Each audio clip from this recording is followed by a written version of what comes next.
1984 by George Orwell. Part 1. Chapter 4. With the deep, unconscious sigh which not even the nearness of the telescreen could prevent him from uttering when his day's work started, Winston pulled the speakwrite towards him, blew the dust from its mouthpiece, and put on his spectacles.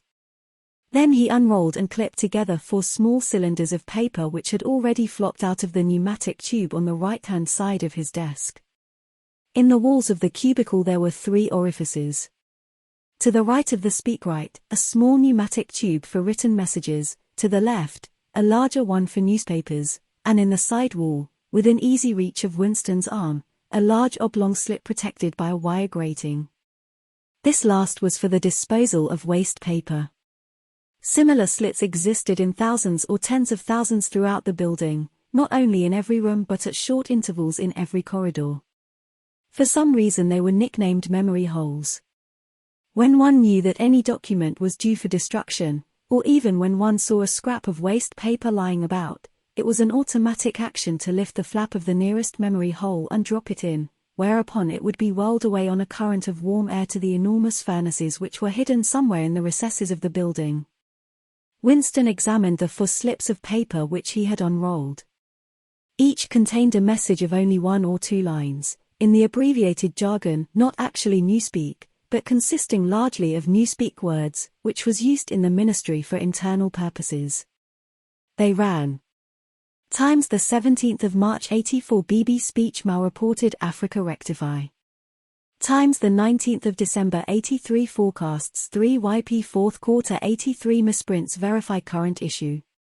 Times the 14th of February 84 miniplenty malquoted chocolate rectify.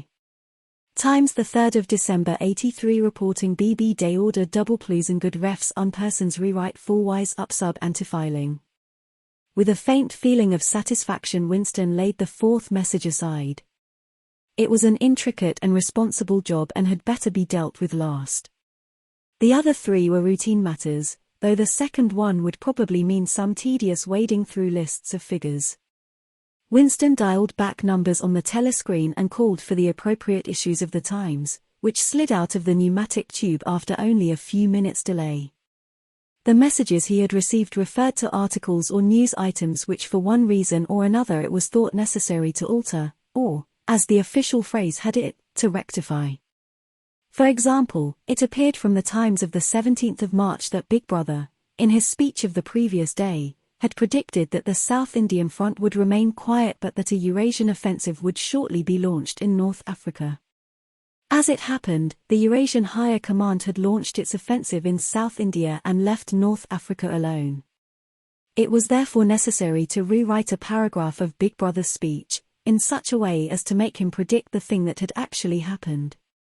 Or again, the Times of the 19th of December had published the official forecasts of the output of various classes of consumption goods in the 4th quarter of 1983, which was also the 6th quarter of the 9th 3-year plan. Today's issue contained a statement of the actual output, from which it appeared that the forecasts were in every instance grossly wrong. Winston's job was to rectify the original figures by making them agree with the later ones.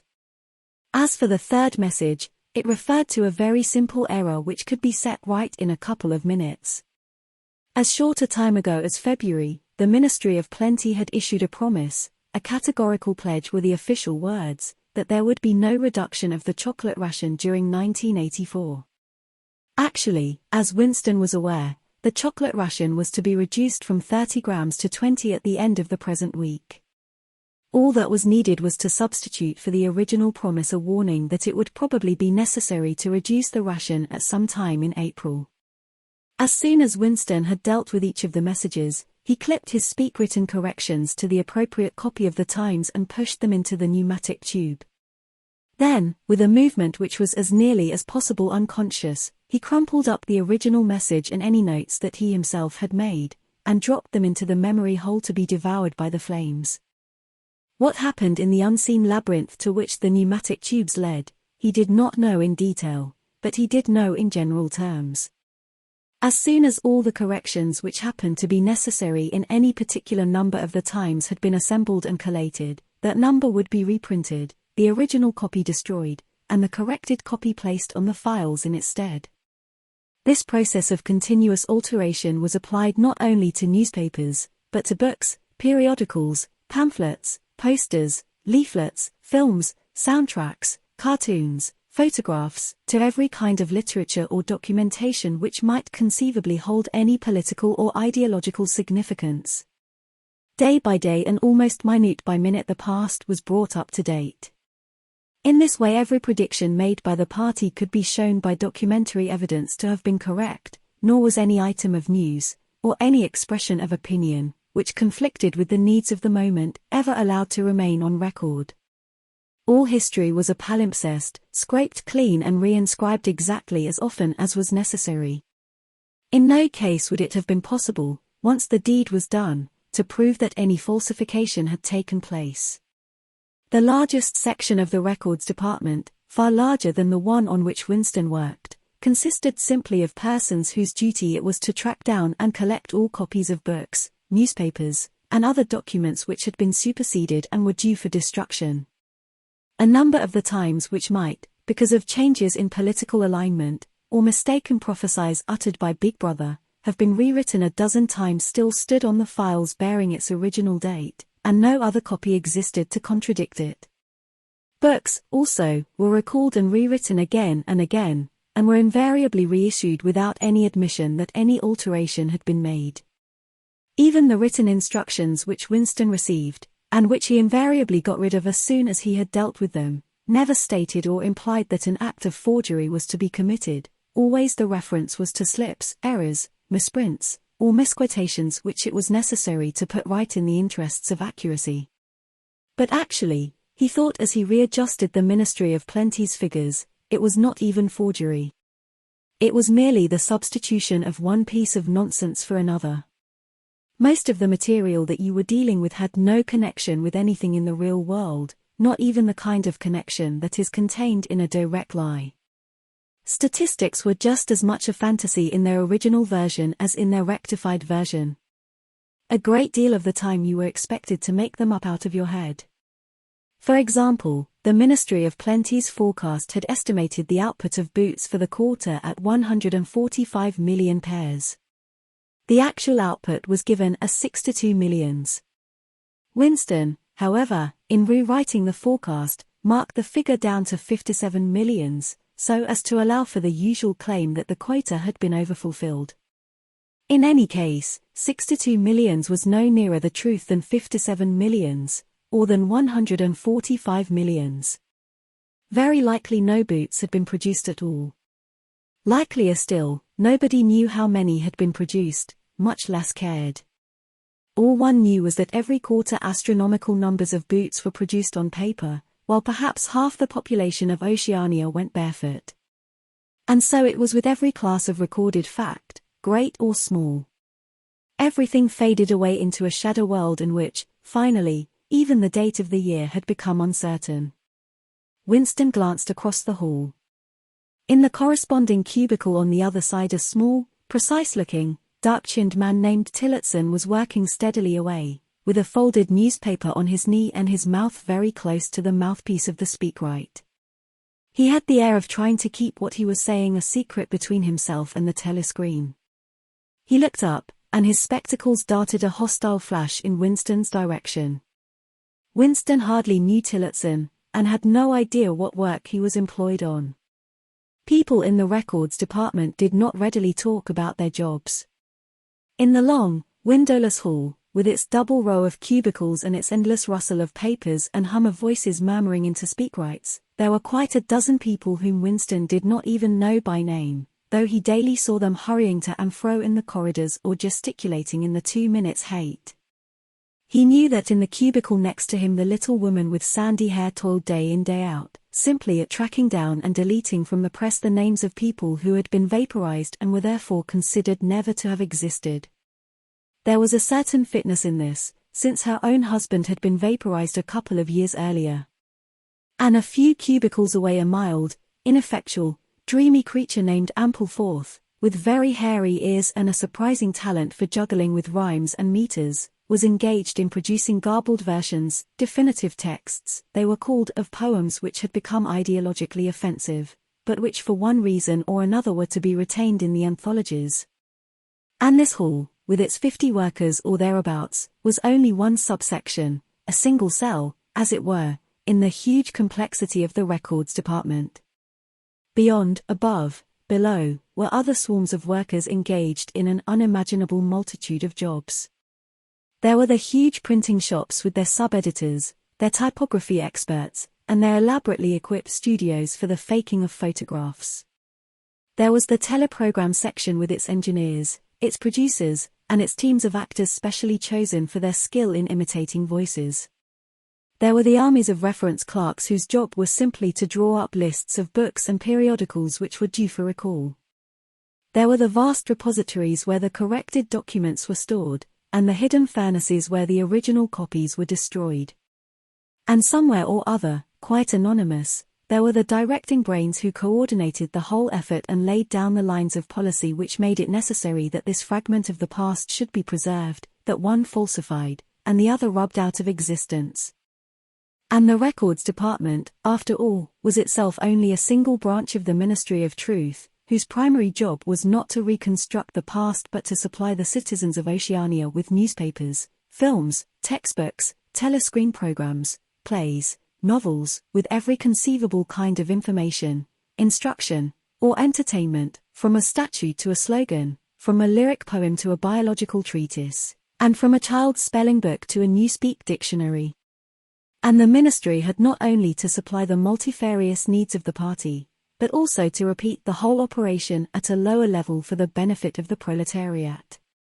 There was a whole chain of separate departments dealing with proletarian literature, music, drama, and entertainment generally. Here were produced rubbishy newspapers containing almost nothing except sport, crime and astrology, sensational 5-cent novelettes, films oozing with sex, and sentimental songs which were composed entirely by mechanical means on a special kind of kaleidoscope known as a versificator. There was even a whole subsection, pornosec, it was called in Newspeak, engaged in producing the lowest kind of pornography, which was sent out in sealed packets and which no party member, other than those who worked on it, was permitted to look at. 3 messages had slid out of the pneumatic tube while Winston was working, but they were simple matters, and he had disposed of them before the 2 minutes hate interrupted him. When the hate was over he returned to his cubicle, took the Newspeak dictionary from the shelf, pushed the speakwrite to one side, cleaned his spectacles, and settled down to his main job of the morning. Winston's greatest pleasure in life was in his work. Most of it was a tedious routine, but included in it there were also jobs so difficult and intricate that you could lose yourself in them as in the depths of a mathematical problem, delicate pieces of forgery in which you had nothing to guide you except your knowledge of the principles of Ingsoc and your estimate of what the party wanted you to say. Winston was good at this kind of thing. On occasion he had even been entrusted with the rectification of the Times' leading articles, which were written entirely in Newspeak. He unrolled the message that he had set aside earlier. It ran. Times the 3rd of December 83 reporting BB Day order double please and good refs on persons rewrite full wise up sub antifiling. In Old Speak, or Standard English, this might be rendered. The reporting of Big Brother's order for the day in the Times of December 3, 1983 is extremely unsatisfactory and makes references to non-existent persons. Rewrite it in full and submit your draft to higher authority before filing. Winston read through the offending article. Big Brother's order for the day, it seemed, had been chiefly devoted to praising the work of an organization known as FFCC, which supplied cigarettes and other comforts to the sailors in the floating fortresses. A certain Comrade Withers, a prominent member of the inner party, had been singled out for special mention and awarded a decoration, the Order of Conspicuous Merit, 2nd class. 3 months later FFCC had suddenly been dissolved with no reasons given. One could assume that Withers and his associates were now in disgrace, but there had been no report of the matter in the press or on the telescreen. That was to be expected, since it was unusual for political offenders to be put on trial or even publicly denounced. The great purges involving thousands of people, with public trials of traitors and thought criminals who made abject confession of their crimes and were afterwards executed, were special showpieces not occurring oftener than once in a couple of years. More commonly, people who had incurred the displeasure of the party simply disappeared and were never heard of again. One never had the smallest clue as to what had happened to them. In some cases they might not even be dead. Perhaps 30 people personally known to Winston, not counting his parents, had disappeared at one time or another. Winston stroked his nose gently with a paperclip. In the cubicle across the way, Comrade Tillotson was still crouching secretively over his speakwrite. He raised his head for a moment, again the hostile spectacle flash. Winston wondered whether Comrade Tillotson was engaged on the same job as himself. It was perfectly possible. So tricky a piece of work would never be entrusted to a single person. On the other hand, to turn it over to a committee would be to admit openly that an act of fabrication was taking place. Very likely as many as a dozen people were now working away on rival versions of what Big Brother had actually said. And presently some master brain in the inner party would select this version or that, would re-edit it and set in motion the complex processes of cross-referencing that would be required, and then the chosen lie would pass into the permanent records and become truth. Winston did not know why Withers had been disgraced. Perhaps it was for corruption or incompetence. Perhaps Big Brother was merely getting rid of a too popular subordinate. Perhaps Withers or someone close to him had been suspected of heretical tendencies. Or perhaps, what was likeliest of all, the thing had simply happened because purges and vaporizations were a necessary part of the mechanics of government. The only real clue lay in the words refs unpersons, which indicated that Withers was already dead. You could not invariably assume this to be the case when people were arrested. Sometimes they were released and allowed to remain at liberty for as much as a year or 2 years before being executed. Very occasionally some person whom you had believed dead long since would make a ghostly reappearance at some public trial where he would implicate hundreds of others by his testimony before vanishing, this time forever. Withers, however, was already an unperson. He did not exist. He had never existed. Winston decided that it would not be enough simply to reverse the tendency of Big Brother's speech. It was better to make it deal with something totally unconnected with its original subject. He might turn the speech into the usual denunciation of traitors and thought criminals, but that was a little too obvious, while to invent a victory at the front, or some triumph of overproduction in the 9th 3-year plan, might complicate the records too much. What was needed was a piece of pure fantasy.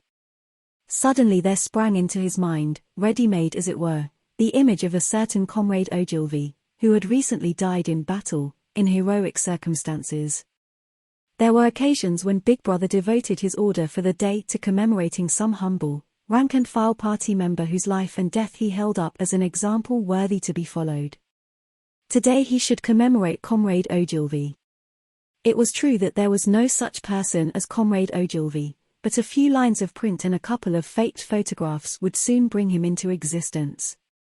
Winston thought for a moment, then pulled the speakwrite towards him and began dictating in Big Brother's familiar style, a style at once military and pedantic, and, because of a trick of asking questions and then promptly answering them, what lessons do we learn from this fact, comrades? The lesson, which is also one of the fundamental principles of INGSOC, that, etc., easy to imitate. At the age of 3 Comrade Ogilvy had refused all toys except a drum, a submachine gun, and a model helicopter. At 6 a year early, by a special relaxation of the rules, he had joined the spies. At 9 he had been a troop leader. At 11 he had denounced his uncle to the thought police after overhearing a conversation which appeared to him to have criminal tendencies. At 17 he had been a district organizer of the Junior Anti-Sex League. At 19 he had designed a hand grenade which had been adopted by the Ministry of Peace and which, at its first trial, had killed 31 Eurasian prisoners in one burst. At 23 he had perished in action. Pursued by enemy jet planes while flying over the Indian Ocean with important dispatches, he had weighted his body with his machine gun and leapt out of the helicopter into deep water. Dispatches, and all an end, said Big Brother, which it was impossible to contemplate without feelings of envy. Big Brother added a few remarks on the purity and single-mindedness of Comrade Ogilvy's life.